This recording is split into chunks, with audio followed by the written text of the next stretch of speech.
ಒಂದ್ ಸ್ವಲ್ಪ ಹೈನುಗಾರಿಕೆ ಮಾಡಿದ್ನಲ್ಲ, ಅದು ಲಾಸ್ ಆಗಿತ್ತು. ಮತ್ತೆ ಬಂದು ಸ್ವಿಗ್ಗಿ ಜೊಮ್ಯಾಟೊ ಮಾಡೋಣ ಅನ್ಕೊಂಡ್ವಿ, ಸೆಟ್ ಆಗ್ಲಿಲ್ಲ. ಇವತ್ತು ಚೆನ್ನಾಗ್ ಆಗ್ಬೋದು, ಇಲ್ಲಪ್ಪ ಇವತ್ತು ಒಂದು ಡ್ಯೂಟಿನ ಸಿಗ್ಲಿಲ್ಲ ಅನ್ಬೋದು. ಒಂದೇ ಡ್ಯೂಟಿಲಿ 4,000 ಉಳಿಬೋದು. ಅದ್ಮೇಲೆ ಅಷ್ಟು ವರ್ಕೌಟ್ ಆಗ್ಲಿಲ್ಲ, ಯಾಕಂದ್ರೆ ನಾವು ಒಂದ್ ತಿಂಗಳಿಗೆ 60,000 ರೂಪಾಯಿ ಟೋಟಲ್ ಅರ್ನಿಂಗ್ಸ್ ಮಾಡ್ತಿದ್ದು. ಫಸ್ಟ್ ಬಂದು ಯಾರನ್ನ ನೋಡಿ ಯಾರು ಗಾಡಿ ಹಾಕ್ಬಾರ್ದು, ಫಸ್ಟ್ ಆಫ್ ಆಲ್ ಬಂದು ದುಡಿಬೇಕು. ಅದ್ರಾಗ ಅನುಭವ ಆಗಿ ನಾನು ಇಲ್ಲಿ ದುಡಿತೀನಿ ಅನ್ನೋ ಧೈರ್ಯ ಬಂದ್ಮೇಲೆ ಹೊಸ ಗಾಡಿ ಹಾಕ್ಬೇಕು. ಯಾವನಿಗೆ ದಮ್ ಇರುತ್ತೆ ಅವನಿಗೆ ಆತರ. ಈ ಗಾಡಿ ನಾವು ಹಾಕ್ತಿದೇವೆ ಅಂದ್ರೆ ಒಂದು ಸರ್ವಿಸ್ ಬೇಕು.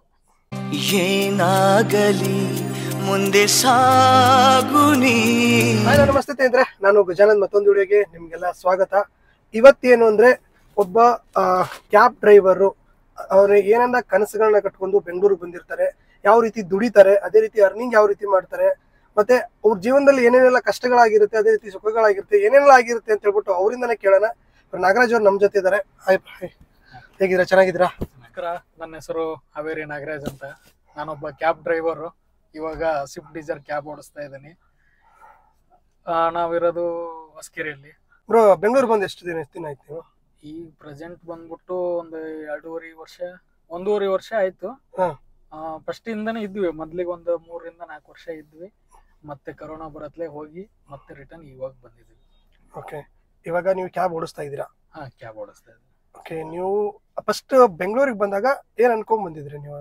ಅಂದ್ರೆ ಮತ್ತೆ ಈಗ ಊರಲ್ಲಿ ಒಂದ್ ಸ್ವಲ್ಪ ಹೈನುಗಾರಿಕೆ ಮಾಡಿದ್ನಲ್ಲ, ಅದು ಲಾಸ್ ಆಗಿತ್ತು. ಮತ್ತೆ ಬಂದು ಸ್ವಿಗ್ಗಿ ಜೊಮ್ಯಾಟೊ ಮಾಡೋಣ ಅನ್ಕೊಂಡ್ವಿ, ಸೆಟ್ ಆಗ್ಲಿಲ್ಲ. ಈ ಕ್ಯಾಬಿಗೆ ಬಂದು ಇವಾಗ ಮೊದ್ಲಿಗೆ ಬೇರೆ ಗಾಡಿ ಓಡಿಸ್ತಿದ್ವಿ, ಇವಾಗ ಸ್ವಿಫ್ಟ್ ಡಿಸೈರ್ ಅಪ್ಡೇಟ್ ಆಗಿದ್ದೀವಿ. ಡ್ರೈವಿಂಗ್ ಫೀಲ್ಡ್ ಅಲ್ಲಿ ಎಷ್ಟು ವರ್ಷ ಎಕ್ಸ್ಪೀರಿಯನ್ಸ್ ಇದೆ ನಿಮಗೆ? ಡ್ರೈವಿಂಗ್ ಫೀಲ್ಡ್ ಅಲ್ಲಿ ಸುಮಾರು ಒಂದೂವರೆ ವರ್ಷ ಎಕ್ಸ್ಪೀರಿಯನ್ಸ್. 1 ವರ್ಷ ಬೇರೆ ಗಾಡಿ ಓಡಿಸಿದ್ವಿ. ಈಗ 1 ತಿಂಗಳಿಂದ ಬೇರೆ ಗಾಡಿ ಓಡಿಸ್ತಾ ಇದ್ವಿ. ಓಕೆ, ಅಂದ್ರೆ ಈಗ ಕ್ಯಾಬ್ ಡ್ರೈವರ್ ಓಲಾ ಊಬರ್ ಮಾಡ್ತಾರೆ, ಅದ್ರ ಬಗ್ಗೆ ಹೇಗ್ ಅನ್ಸುತ್ತೆ ನಿಮ್ಗೆ? ಏನ್ ಅನ್ಸುತ್ತೆ? ಚೆನ್ನಾಗಿದೆ ಹಾಗೆ ಹೀಗೆ? ಚೆನ್ನಾಗಿದೆ. ಇವಾಗ ನಾವು ಓಲಾ ಒಂದೇ ಮಾಡೋದು. ಓಲಾ ಚೆನ್ನಾಗಿದೆ. ಆಲ್ಟರ್ನೇಟ್ ಅಂದ್ರೆ ಇನ್ನೇನು ನಮ್ಮ ಎದುರೇ ಮಾಡ್ತೀವಿ. ಅವೆರಡು ಆ್ಯಪ್ ಅಷ್ಟೇ ಮಾಡೋದು ನಾವು, ಬೇರೆ ಆ್ಯಪ್ ಯೂಸ್ ಮಾಡಲ್ಲ. ಹಂಗಾಗಿ ಓಕೆ, ಇವಾಗ ಗಾಡಿಗೆ 10 ಲಕ್ಷ 11 ಲಕ್ಷ ಬಂಡವಾಳ ಹಾಕಿ ತಂದು ಇಲ್ಲಿ ಎಷ್ಟು ವರ್ಕೌಟ್ ಆಗುತ್ತೆ, ಎಷ್ಟು ಮಾಡ್ಬೋದು ಏನಾದ್ರು? ಅದು ಎಷ್ಟು ಮಾಡೋದಂತಂದು ಹೇಳಕ್ಕಾಗಲ್ಲ ಅಣ್ಣ. ಇದು ಒಂಥರ ಹೆಂಗೆ ಅಂದ್ರೆ, ಈಗ ಸಪೋಸ್ ಈಗ ನೋಡಿ, ಈಗ ಬೇರೆ ಕೆಲಸ, ಒಂದು ಗೌಂಡಿ ಕೆಲಸ, ಒಂದು ಬೇರೆ ಕೆಲಸ ಆದ್ರೆ ನಾವ್ ಏನಾದ್ರೂ ಹೇಳ್ಬೋದು, ಇಷ್ಟು ದುಡಿಬೋದು, ಇಷ್ಟಿಲ್ಲ ಅಂತಂದು ಏನ್ ಬೇಕಾದ್ರೂ ಹೇಳ್ಬೋದು. ಆದ್ರೆ ಈ ಕೆಲಸದಲ್ಲಿ ಏನಂದ್ರೆ ಇವತ್ತು ಚೆನ್ನಾಗ್ ಆಗ್ಬೋದು, ಇಲ್ಲಪ್ಪ ಇವತ್ತು ಒಂದು ಡ್ಯೂಟಿನೇ ಸಿಗ್ಲಿಲ್ಲ ಅನ್ಬೋದು. ಒಂದೇ ಡ್ಯೂಟಿಲಿ 4,000 ಉಳಿಬೋದು. ಇವತ್ತು ಡ್ಯೂಟಿನೇ ಸಿಗ್ಲಿಲ್ಲ, ಔಟ್ ಸ್ಟೇಷನ್ ಹೋದ್ರೆ ಉಳಿಬೋದು. ಇಲ್ಲಪ್ಪ ಅಂದ್ರೆ ಇಲ್ಲಿ ಒಂದು ಡ್ಯೂಟಿ ಒಂದೊಂದ್ ಏರಿಯಾಕ್ ಹೋದ್ರೆ ಡ್ಯೂಟಿನೇ ಬೀಳಲ್ಲ ಅಲ್ವಾ. ಹಂಗಾಗಿ ಯಾರು ಗಾಡಿ ಹಾಕ್ತೀನಿ ಅಂತಾರಲ್ಲ, ಅವ್ರು ಫಸ್ಟ್ ಆಫ್ ಆಲ್ ಬಂದು ಯಾರನ್ನ ನೋಡಿ ಯಾರು ಗಾಡಿ ಹಾಕ್ಬಾರ್ದು, ಫಸ್ಟ್ ಆಫ್ ಆಲ್ ಬಂದು ದುಡಿಬೇಕು. ಅದ್ರಾಗ ಅನುಭವ ಆಗಿ ನಾನು ಇಲ್ಲಿ ದುಡಿತೀನಿ ಅನ್ನೋ ಧೈರ್ಯ ಬಂದ್ಮೇಲೆ ಹೊಸ ಗಾಡಿ ಹಾಕ್ಬೇಕು. ಅದು ಏನಂತೀವಲ್ಲ, ಈಗ ಯಾವನಿಗೆ ದಮ್ ಇರುತ್ತೆ ಅವನಿಗೆ ಆತರ. ಈ ಗಾಡಿ ನಾವು ಹಾಕ್ತಿದೇವೆ ಅಂದ್ರೆ ಒಂದು ಸರ್ವಿಸ್ ಬೇಕು. ಇದು ದುಡಿಯೋದು ಕಲಿಯಕ್ಕೆ ಒಂದು 3-4 ತಿಂಗಳು ಬೇಕು. ಓಕೆ, ಎಷ್ಟು ಉಳಿಸ್ತೀವಿ ಅಂತಂದು. ಮಿನಿಮಮ್ ನಾವು ಉಳಿಸ್ಬೇಕಂದ್ರು ಇದರಲ್ಲಿ CNG ತೆಗಿಬೇಕು, EMI ತೆಗಿಬೇಕು, ಗಾಡಿದು ಸರ್ವಿಸಿಂಗ್ ತೆಗಿಬೇಕು, ಮೇಂಟೆನೆನ್ಸ್ ತೆಗಿಬೇಕು. ಎಲ್ಲದು ತೆಗೆದಂದ್ರೆ ಒಂದು 30,000-40,000 ಉಳಿಯುತ್ತೆ ಈಗಿನ ಸಿಚುವೇಶನ್ ಅಲ್ಲಿ.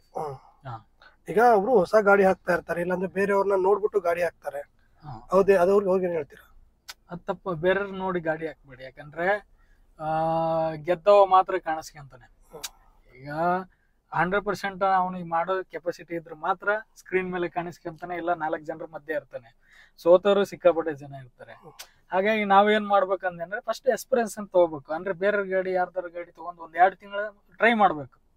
ಅಲ್ಲಿ ನೀನು 10 ಲಕ್ಷ ಬಂಡವಾಳ ಹಾಕೋದು ಎಲ್ಲಿ ಬರುತ್ತೆ? ನೀನು ಫಸ್ಟ್ ನಿನಗೆ ಎಕ್ಸ್ಪೀರಿಯನ್ಸ್ ಬರುತ್ತೆ, ನಿನಗೆ ಮಾಡೋ ಕೆಪಾಸಿಟಿ. ಈಗ 2 ತಿಂಗಳಲ್ಲಿ ನೀನ್ ಮಾಡ್ತೀಯಾ, ನನಗೆಲ್ಲ ಗೊತ್ತಾಯ್ತಾ, ಎಲ್ಲ ಬೆಂಗಳೂರೆಲ್ಲ ಗೊತ್ತಾಯ್ತು ಇಂಥದ್ದಲ್ಲಿ. ಯಾಕಂದ್ರೆ ಯಾವ ಏರಿಯಾಕ್ಕೆ ಹೋದ್ರೆ ಯಾವ ತರ ಡ್ಯೂಟಿ ಬೀಳ್ತವೆ, ಎಲ್ಲಿಗೆ ಹೋದ್ರೆ ಯಾವ ತರ ಡ್ಯೂಟಿ ಬೀಳ್ತವೆ ಅನ್ನೋದು ಒಂದೇ ಸರಿಗೆ ಗೊತ್ತಾಗಲ್ಲ. ಮಿನಿಮಮ್ ಏನಿಲ್ಲ ಅಂದ್ರೆ 2-3 ತಿಂಗಳು ಬೇಕು. ಒಬ್ಬ ಏನು ಸಿಟಿ ಬಗ್ಗೆ ಐಡಿಯಾ ಇಲ್ದೇನೆ ಬಂದು ಗಾಡಿ ಹಾಕ್ಬಾರ್ದು.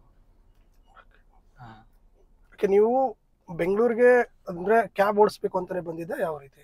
ಇಲ್ಲ ಬ್ರೋ, ನಾನು ಸ್ವಿಗ್ಗಿ ಜೊಮ್ಯಾಟೊ ಡೆಲಿವರಿ ಕೆಲಸ ಮಾಡ್ತಾ ಇದ್ನಲ್ಲ, ನಾನು ಊರಿಗೆ ಹೋಗಿದ್ದೆ. ಕರೋನಾ ಬಂದ್ಮೇಲೆ ಊರಿಗೆ ಹೋಗ್ಬಿಟ್ಟೆ. ಇಲ್ಲಿ ದುಡ್ದು ಹೋಗಿ ಅಲ್ಲಿ ಲಾಸ್ ಮಾಡ್ಕೊಂಡ್ ಬಂದ್ಮೇಲೆ ಮತ್ತೆ ಅದನ್ನೇ ಮಾಡಕ್ ಹೋದೆ.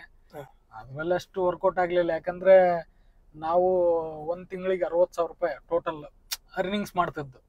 ವೀಕ್ಲಿ 15,000 ರೂಪಾಯಿ, 8,000 ರೂಪಾಯಿ ಇದನ್ ಕೊಡೋನು. 8,000 ರೂಪಾಯಿ ನಾವು ಅರ್ನಿಂಗ್ಸ್ ಮಾಡಿದ್ರೆ 7,000 ರೂಪಾಯಿ ಇನ್ಸೆಂಟಿವ್ ಕೊಡೋನು ಸ್ವಿಗ್ಗಿಲಿ. ಅವಾಗ ನಾವು 15 60,000 ಆಗೋದು. ಬರೇ ಅವಾಗ ಫಸ್ಟ್ ಸ್ಟಾರ್ಟಿಂಗ್ ಅಲ್ಲಿ ಕಸ್ಟಮರೇ ನಮ್ಮನ್ನ ಖುಷಿ ಪಟ್ಟು ಸ್ಪೀಡ್ ಡೆಲಿವರಿ ಅದು ಮಾಡೋದು, ಟಿಪ್ಸ್ ಎಲ್ಲೇ ನಮ್ ಪೆಟ್ರೋಲ್ ಹೋಗ್ಬಿಡೋದು. ಇವಾಗಿಲ್ಲ, ಇವಾಗ ಅದು ಕಾಮನ್ ಡ್ಯೂಟಿ ಆಗಿಬಿಟ್ಟಿದೆ. ಫಸ್ಟ್ ಸ್ಟಾರ್ಟಿಂಗ್ ಇತ್ತು ಅದು. ಇವಾಗ ಅದ್ರಲ್ಲಿ 20,000 ದುಡಿಯೋದು ಕಷ್ಟ ಇದೆ, ಎಲ್ಲ ಖರ್ಚು ತೆಗೆದು. ಮೊದ್ಲಿಗೆ ಅಂದ್ರೆ ಒಂದ್ 50,000 ಉಳಿಯೋದು. ಈಗ ಅರ್ಧಕ್ಕಿಂತ ಕಮ್ಮಿ. ಅದಕ್ಕೆ ನಾನು ಕ್ಯಾಬ್ ಓಡಿಸ್ಬೇಕಲ್ಲ, ಹೆಂಗಾರ ಮಾಡಿ ಕಲಿಬೇಕು, ಕ್ಯಾಬ್ ಓಡಿಸ್ಬೇಕಂತಂದು ಇಲ್ಲೇ ಬೆಂಗಳೂರಲ್ಲಿ ಕಲ್ತು ಬೆಂಗಳೂರಲ್ಲೇ ಮಾಡ್ತಾ ಇದ್ದೆ. ಓಕೆ, ಇದೆಲ್ಲ ಬಂದು ಮಾಡಿದ್ದು ಲಾಸ್ಟ್ ಎಕ್ಸ್ಪೀರಿಯನ್ಸ್ ಇರೋದ್ರಿಂದನೇ ಸ್ವಿಗ್ಗಿ ಝೊಮ್ಯಾಟೊ ಮಾಡ್ಲಿಲ್ಲ, ಕ್ಯಾಬ್ ಟ್ರೈನಿಂಗ್ ಮಾಡಿ. ಸ್ವಿಗ್ಗಿಲಿ ಅಷ್ಟು ನಾನು ಎಕ್ಸ್ಪೆಕ್ಟೇಷನ್ ಮಾಡ್ಕೊಂಡಂಗೆ ಸಿಗ್ಲಿಲ್ವಲ್ಲ, ಹಂಗಾಗಿ ಕ್ಯಾಬ್ ಇನ್ನೊಂದ್ ಲೀಸ್ ತಗೊಂಡು ಫಸ್ಟ್ ಪರ್ಫೆಕ್ಟ್ ಆಗಿ ಕಲ್ತ್ಕೊಂಡು ಇವಾಗ್ಲಾದ್ರೂ ಲೀಸ್ಗೆ ಓಡಿಸ್ತಾ ಇರೋದು. ಇನ್ನು 2-3 ವರ್ಷ ಮೆಟ್ರೋ ಬರುತ್ತೆ, ಕ್ಲೀನ್ ಆಗಿ ದುಡಿಬೇಕು. ಅಲ್ಲಿವರೆಗೂ ದುಡಿಬೇಕು, ಸೈಡಿ ಸರ್ಕಬೇಕು.